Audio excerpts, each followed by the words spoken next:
so there's your pineal gland right there, or pineal body. It is technically part of the epithalamus, though. So I think it's actually part of the diencephalon, which is why I labeled it as such. So the epithalamus, the thalamus, and the hypothalamus would be the three major parts of the diencephalon. I don't usually talk much about the pineal gland, but it's there.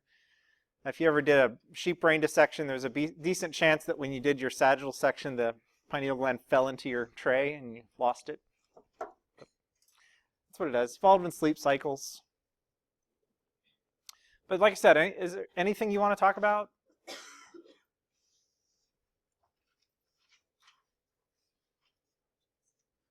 Yeah, go ahead. No? Yes. There will be stuff where you will have to know anatomy. And there's a good, in fact, well, I might as well put it up here. So I would like actually to have a quiz on Friday. Oh, I just heard a head smack. I'm sorry. I am going to have a word bank. So there's a good chance on the quiz you will need to label some of these diagrams, but there will be a word bank that would be specific to that diagram. So it's meant to be a sort of starter quiz to get you working on it. I'm sorry. Does that make sense? So that probably won't happen on an exam, but I do expect that I would like to do a quiz on Friday, and it would include labeling with word banks and so on.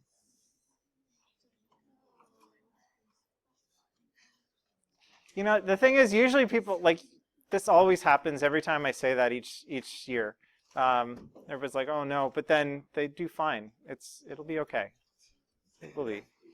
It's not so bad. Because like I even usually make the word bank specific to each figure, so it's not that bad. You guys understand cerebral spinal fluid, its flow, how all it works? No? Yeah, I mean, so the key thing about cerebral spinal fluid's pretty cool. There's lots of really neat functions attributed to it and its relationship with sleep, and we'll talk about that probably later in the semester. Assuming we talk about sleep, I would like to.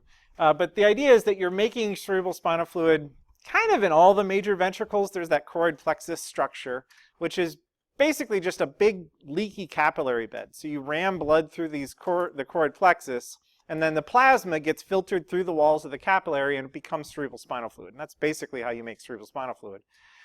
There's some additional modification of it, but that's more or less it. You produce it in the lateral ventricles up in the telencephalon, though, and it flows down into the third ventricle, which is, you know, the borders of the thalamus, and the hypothalamus are sort of the main walls of the third ventricle. And there's an additional choroid plexus in that area that makes some more, but, you know, it is flowing down from the lateral ventricles.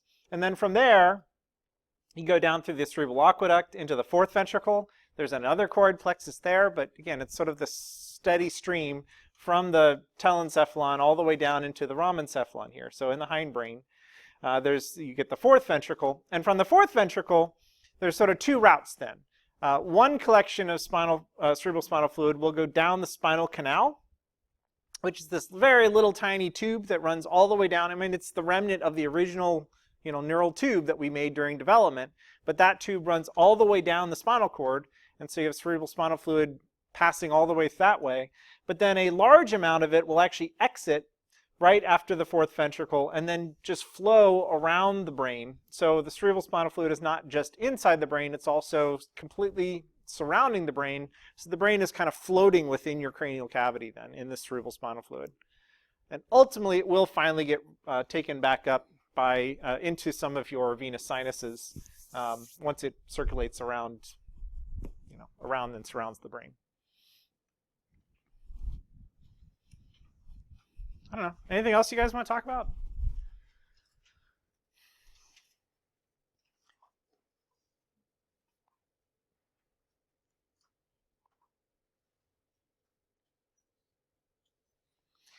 A big part of the point of this is really just to set up a bunch of what we're going to be getting into. So especially in terms of understanding what's going on in the forebrain, the basal ganglia, you know, the precentral, postcentral gyrus, where you get a lot of your motor information or your sensory information is going to. All this stuff is going to be, we'll talk about this again when we hit motor function as far as what's going on within those basal nuclei. Let's see.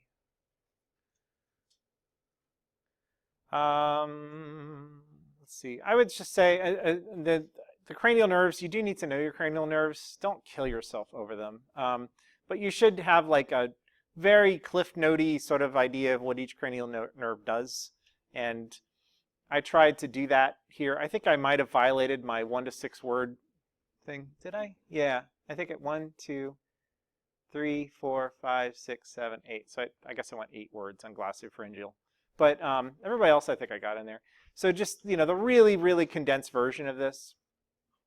I mean, there are some interesting things like we've got the abducens nerve and the trochlear nerve that are both, and the ocular motor nerve rather, that all 3 of those are involved in eye movements. You don't need to know which muscles they're moving. You just need to know they're all doing eye movements. So, do you have a question, Jerry?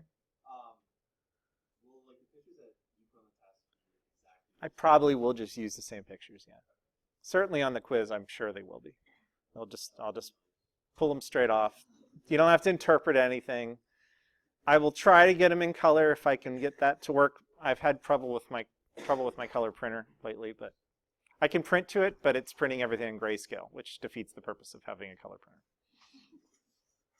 Yeah. Just a quick question. Yeah. The little saying was like old Oliver travel through Arctic. Do you know what that was? No. I know what you're talking about. Old Opie. No, I'm not going to be able to produce that.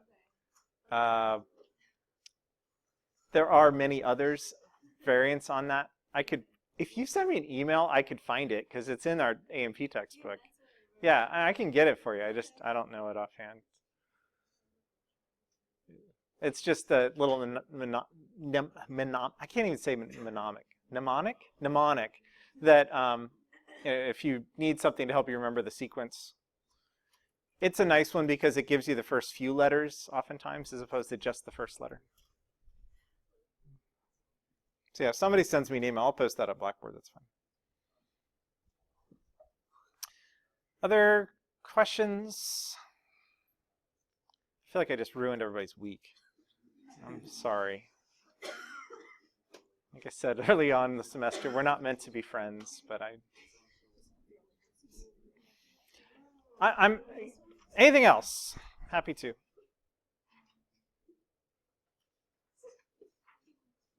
Okay, so here's where we're at. Our Chapter 7 worksheet, that's what I want to do as far as discussion of it. I mean, you guys have the key. You're welcome to use those keys. And if I'm going to ask you labeling questions, I'll be basing them straight off of those things. Also, the stuff that's in the appendix that is not on that worksheet, you do not have to worry about. Okay, so that is a fair number. There's at least some of the cross sections of, I don't remember, like medulla or something that I didn't put on there. You only need to worry about what's on that worksheet. Okay. The plan for today then is we're more or less on schedule. We're going to start into Chapter 12, which is our somatic sensory system. And we'll continue that through into the Monday after break. At this point, the homework for Chapter 12 will be due when we get back from break. So if you don't want to be dealing with that, you can get it done before you leave. Or you could be pecking away at it when you're sitting on the beach. Also, as a reminder, your term paper, I've talked to a lot of people about term paper outlines already, so it seems like a lot of people already have done a lot with this, and that's great. They do not have to be long. Like a page is fine. The key thing is that you have a topic identified, you're kind of laying out the main parts of your paper, your battle plan, and please remember you do need to have 2 citations. So 2 journal sources that are part of your outline.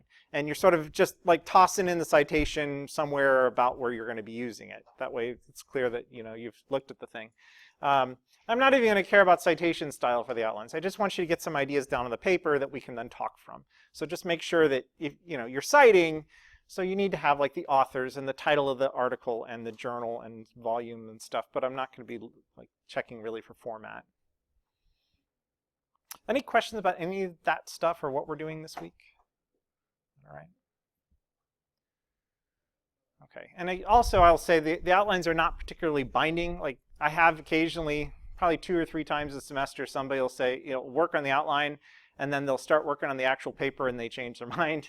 And that's fine, but it certainly, I think, is more beneficial to spend enough time in the outline that you choose a topic that you're interested in writing about and that you'll have enough material to work on. And then the idea will be, once you turn in your outlines, when you get back from break, I'd like to just sit down with you and have like a little 5-minute meeting, and we'll just talk about your outline. And if I know anything about your particular topic, sometimes I won't, and that's fine. That's usually great for me because I get to learn. But if I do, sometimes I'll be able to pass on some papers or make some suggestions. A thing that often comes up is I really do try to emphasize the main thrust of your paper should be about like the biological basis of the thing. So like what is happening in that pathology that's causing that pathology to occur? Like what's the mechanism behind the pathology? What's causing that pathology? And if you want to get into treatments and all that stuff, that's fine too. But you just have to make sure you do good discussion of the causes. Okay. All right. So that then leads us into chapter 12. So chapter 7 was kind of a transitional chapter in a lot of ways, in that we were getting out of cellular biology and then we're starting to think about the whole nervous system as a whole. And at this point now, we're going to start looking at a particular system. So, and trying to understand, both at a cellular level as well as a whole system level, how a particular system works. And the system we'll be looking at is the somatic sensory system, or sometimes people call it the somatosensory system. It's the same deal. Somatic sensory system is kind of a catch-all name. It includes all the things that are not what we call special senses. So special senses are things like vision, olfaction, so that's smelling, taste, hearing, vestibular system, which is sort of our sense of balance. Did I miss one? I think that's them. Those things are called special senses. Everything else, the generalized senses, where we have sensors all over our bodies, or at least in many, many places around our body, and we don't have sort of big, elaborate sensory structures responsible for them, those are considered to fall within this group called the somatic sensory system. And basically, it is touch, temperature, pain, body position. There's a couple other things that fit. So we have itch receptors, for example. That sort of also, they are separate from pain receptors, although there's some similarities. They're actually really interesting when people have itch receptor problems, because like if you have chronic itching that can occur because your receptors are messed up, that's a really interesting sort of a neurological problem. But these are the main sort of the main types of senses that are going to fit within somatic sensory system. This chapter, we're going to primarily focus on the first 3, touch, temperature, and pain. We will talk about body position a little bit, but we're mostly going to come back to body position when we're talking vestibular system, and then also when we talk about the motor system, because that's where we get a lot of times the proprioception, which is telling us where our body is in space. A lot of times that information, how should I put this? That information is tied very tightly to our motor output, and so it's good to sort of work through those at the same time, both motor output as well as the proprioception. So we'll kind of hit those again later, although the chapter I'm going to ask you to read for the homework, there's a very short chapter in a book. It's a popular science book, not a textbook. The book is called The Man Who Mistook His Wife for a Hat. Anybody read that? It's really good. So the title story, it's just sort of a collection. It's by this guy Oliver Sacks, who just passed away maybe a year or so ago. It's a collection of little short stories about different patients, and it's all anonymous, but it's really interesting. The Man Who Mistook His Wife for a Hat is a really interesting case where the guy basically that was affected by this lost his ability to recognize visual things. So he just sort of lost his ability to recognize objects. So he literally sort of, thought his wife was a hat at one point because he just sort of couldn't track what objects were. The chapter I'm going to ask you to look at is a person who basically loses proprioception and loses a good deal of her other somatosensory sensations as well. So she kind of loses her ability to perceive her body, which is a really interesting problem too. Okay, but in any case, for the most part, we're going to focus on touch, temperature, and pain within this chapter. So this is my plan of attack. We're going to start with a discussion of touch and pressure, and then we're going to then segue into talking about pain, and we'll have then a little ditty on temperature. Only a couple slides, but temperature is kind of interesting. There's actually a lot of relationship between it and pain receptors, and in fact, some temperature receptors double as pain receptors. Some of these sort of high heat receptors also are pain receptors, and they kind of do the same thing. And again, we're not going to spend hardly any time on body position proprioception because we're going to hit those in future chapters. Okay, so let's dive into touch. And I think the place to start when we're talking about touch is in the receptors. So how do we actually perceive touch? Our skin is loaded with all kinds of different mechanoreceptors, and all of these, many of these anyway, are directly involved in this perception of touch. And I'm going to kind of, when I'm saying touch, I'm sort of lumping many different kinds of sensations. So there's sort of, depending on the class you've had, you might have heard about like a light touch receptors versus pressure receptors, and I'm kind of fitting that all together. It's perceiving anything that's sort of impacting or coming into contact with your skin. Here's sort of a list of them, and I'm just going to point at this picture. So this is a, I don't know, what is it? It's not a cross section, it's a cube taken out of somebody's skin, where the very uppermost layer of skin is the epidermis that's up here, and then you have the dermis that's below that. So a nice way to perceive the difference between these is if you get a blister. Blisters are usually housed in the little, where you get a fluid-filled cavity between your dermis, no, I'm not right here, the dermis, which is basically from here downward, and the epidermis, which is all up here. But these are the two major layers of your skin, and then below the dermis, I don't know why they're including it all the way down here, because really this is getting below the dermis into the hypodermis. The hypodermis also has some of these sensory receptors, but that whole thing is kind of like a little cube taken out of some spot on your skin. And there's at least 4 different kinds of receptors that you could find in a particular area of your skin. So for example, if you look at the very top of the dermis, right along here, you see these little oval structures that are connected to sensory neurons. These things are called Meissner's corpuscles. And Meissner's corpuscles, or you can sometimes just see them referred to as, what's the other? Meissner's, I don't know, there's some other term that comes after it sometimes. I usually call them Meissner's corpuscles. That's how I was brought up. And that's how your book tends to label them as well. These are discrete sensory structures, and they're capable of detecting pretty nice fine light touch.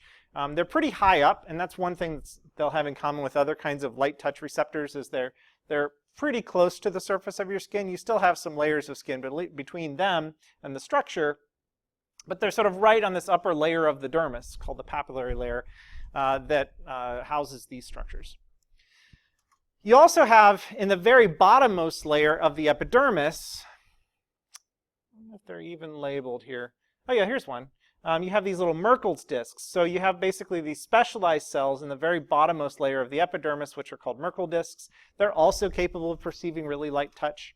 So you have these two that are detecting like small scale, really fine touch. So that's when somebody takes like if you pulled somebody's hair out, I don't know why you do that, and then touch it to your skin, you're perceiving that hair with that really fine touch with either these Meissner's corpuscles or Merkel discs. Similarly, if you took a feather and just sort of swiped it across your skin, that's the sort of level of perception that you're getting with those structures. You also have structures that are found deeper within the skin. So these include Pacinian corpuscles. I know it's spelled, looks like Pacinian, but these are actually, they were originally found in capuchin monkeys, so technically it's pronounced Pacinian corpuscles. But Pacinian corpuscles are these much larger structures. They don't look that dissimilar from Meissner's corpuscles, but there's sort of a discrete layering about them, and they tend to be dramatically larger. You do see these in the anatomy physiology class in one of the labs we do in there. We also have these things called Ruffini endings, which are found in similar kinds of locations. They tend to be found a little bit deeper than Pacinian corpuscles. They're routinely in this sort of fatty hypodermis that's beneath the sort of skin proper. But both Ruffini endings and Pacinian corpuscles are perceiving sort of larger scale pressure. So that's, instead of just, when I run my fingertips over the surface and very lightly are touching it, I'm mostly getting sort of light touch perception from these guys. But if I'm pushing and leaning now on my hand, that's engaging the Pacinian corpuscles and the Ruffini endings that are both getting sort of that large pressure sensation. And then there's other kinds of things too. So if you've got a hair follicle, which you don't tend to have on your fingertips, but on the back of your hand you will, you'll have hair follicles. Each hair follicle is wrapped with a little neuron. It's called a hair follicle receptor. So if that hair follicle gets bent in any way, either because there's actual pressure on it, or if you like blow on on the hair of your arm, you'll be able to perceive those hairs moving, because as the hair bends, it causes deflection of the sensory neuron that's here, which is your hair follicle receptor, which can then send signals up to your brain. And then finally, I don't think it's shown on this picture at all, but near the edges of your skin or the borders of your skin and mucous membranes, there's another kind of receptor called a Krauss end bulb, which is another one of these mechanoreceptors. So we've got sort of a list of these things. I'm not going to tell you any more about these. Mostly we're going to focus on these top 4, because they're probably the most common, and there's some interesting sort of ways to break down what one does versus another one. They each kind of have a distinct specific job and a distinct kind of input that they are going to be able to relay into us. So if we start surveying across them, I think immediately, I already mentioned these are sort of light touch, these are more pressure, but you'd want to start to understand what's different about, as you're surveying across these top 4 in particular. Why do we have these 4? Why is there all this apparent redundancy? They're all of these are mechanoreceptors, which means, the term just sort of says what it is. These are detecting the receptors for mechanical disturbances, which means, actual touching and pressure that's being placed on the skin. So why do we have all 4 of these?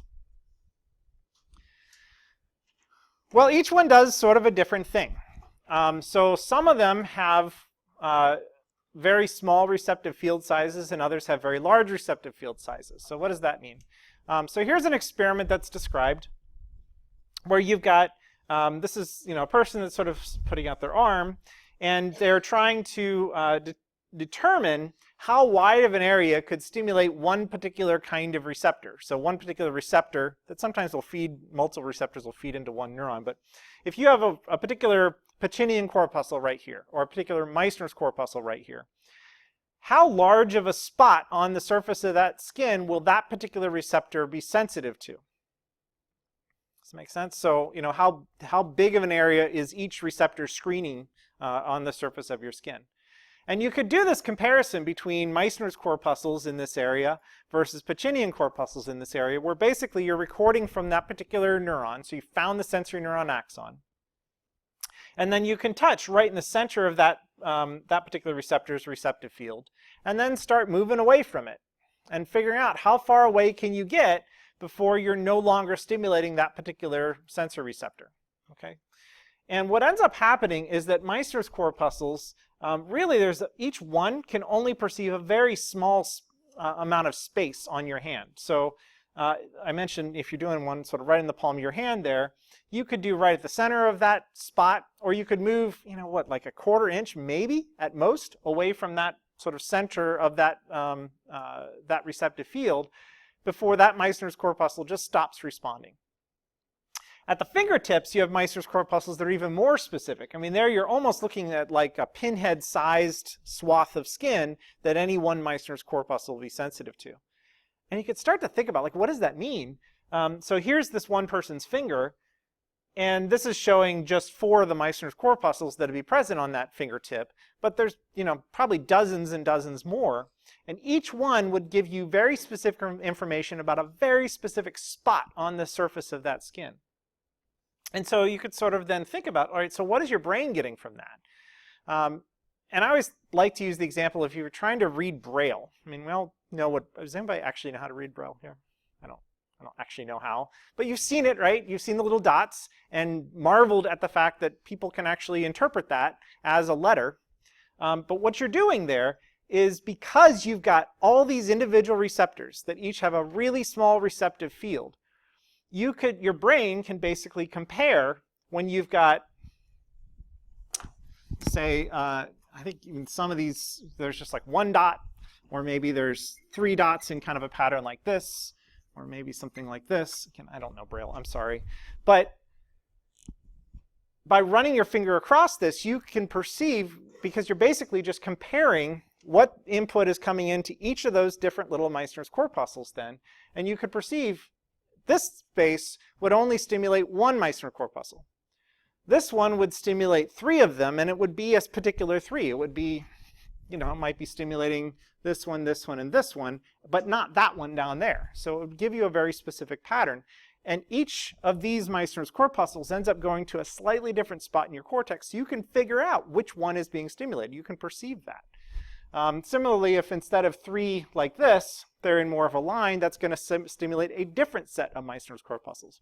So by comparing the input of each Meissner's corpuscle, you can get a pretty specific idea as to the particular nature, the shape of the texture of the object that you're feeling. Does that make sense as far as like what you're doing with these things? Like how you would perceive, if I'm feeling this cap of this marker here, this is a less braille-y example, it has these little vertical protrusions that are sticking out of here. I can perceive those protrusions as I'm touching the thing, and if I rub my finger across them, I can kind of tell what the shape of this object is like just by feeling it. And that's because I have Meissner's corpuscles that are running all over the place on this finger, and each of those little receptors is going to a slightly different area of my brain, and therefore giving me slightly different input. That's in contrast to something like a Pacinian corpuscle, which is what's shown over here, where Pacinian corpuscles tend to have very large receptive field size.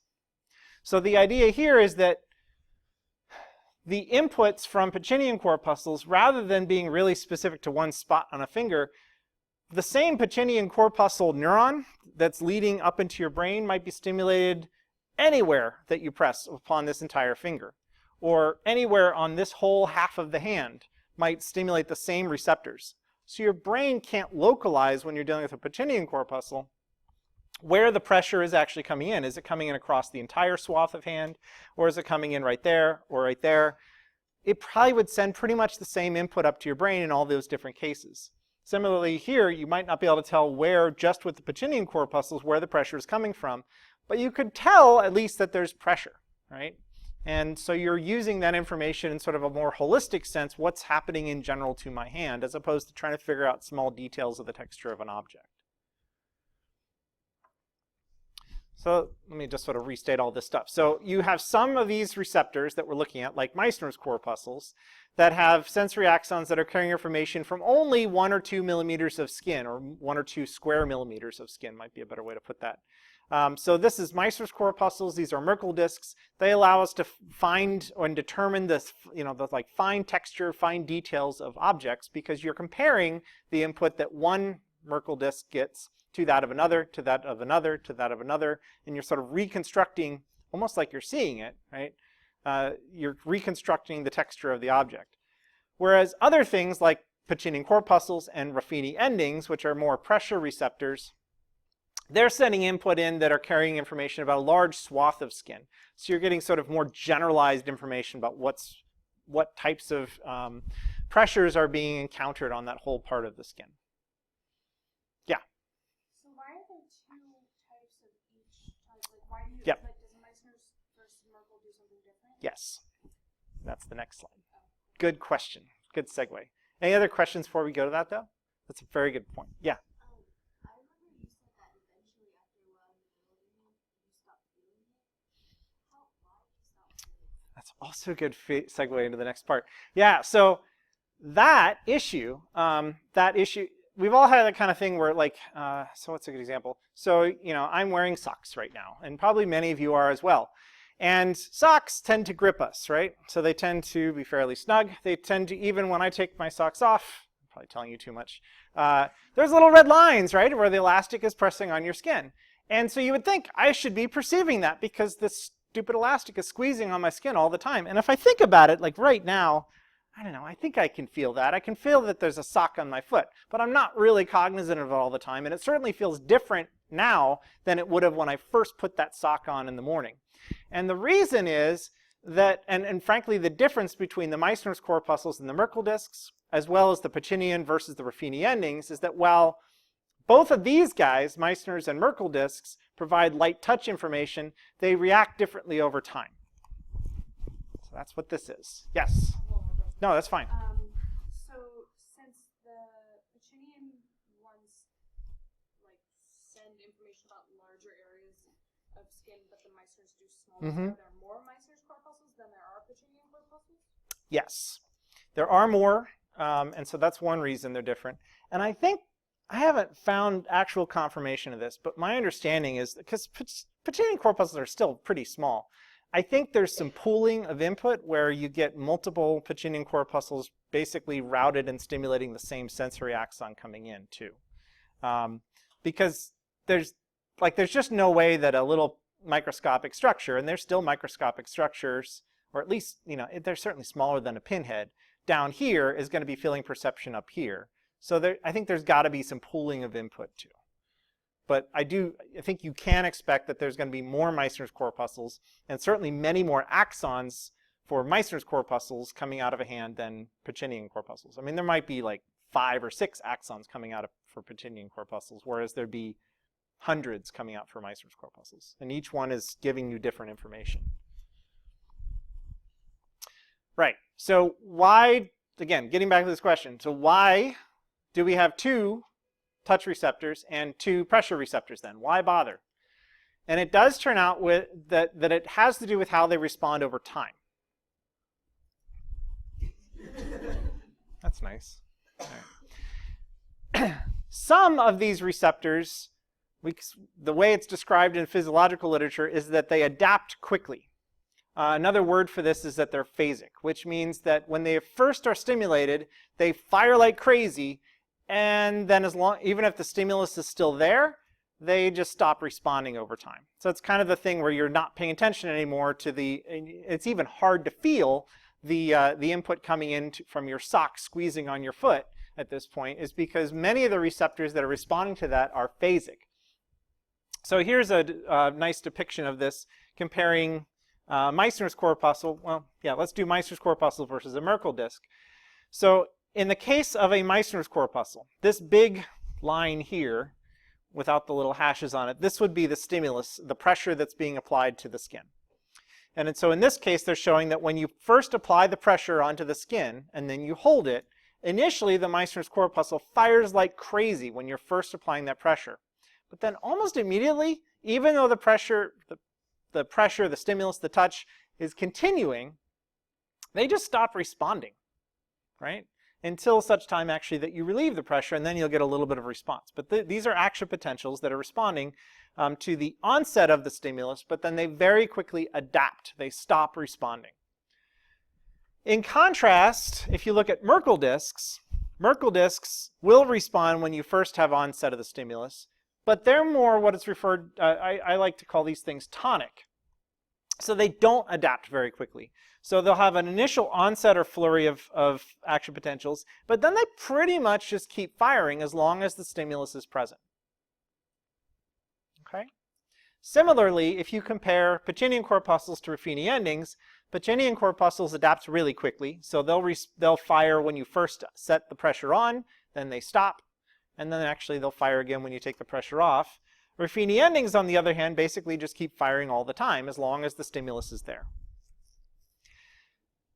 I think it makes sense why we'd want to have tonic receptors, at least, these guys, Merkel discs and Ruffini endings, because these would allow us to be aware of what's going on in our environment all the time, right? So they're constantly giving you sort of an update of what's going on. And the reason that I can still feel that I have socks on my feet is because I do have Ruffini endings and Merkel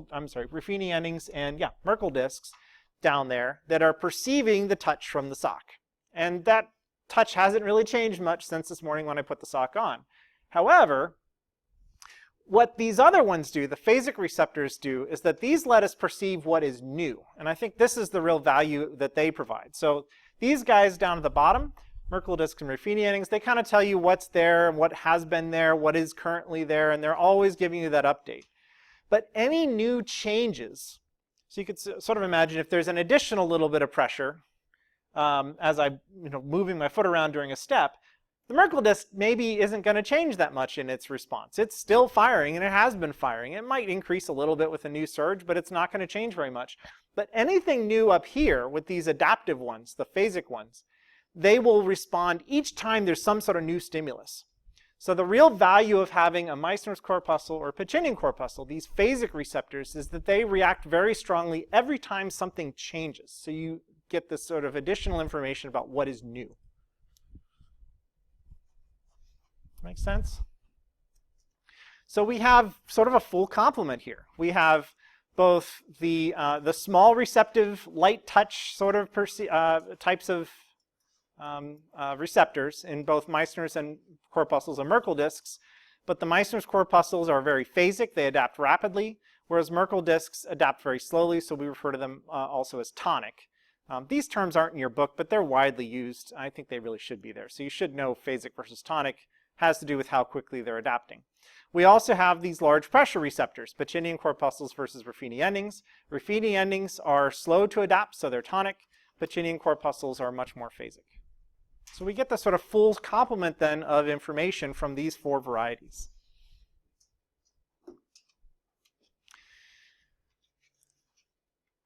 Now, you certainly could ask, well, how is it that that adaptation happens? Because that's not immediately obvious.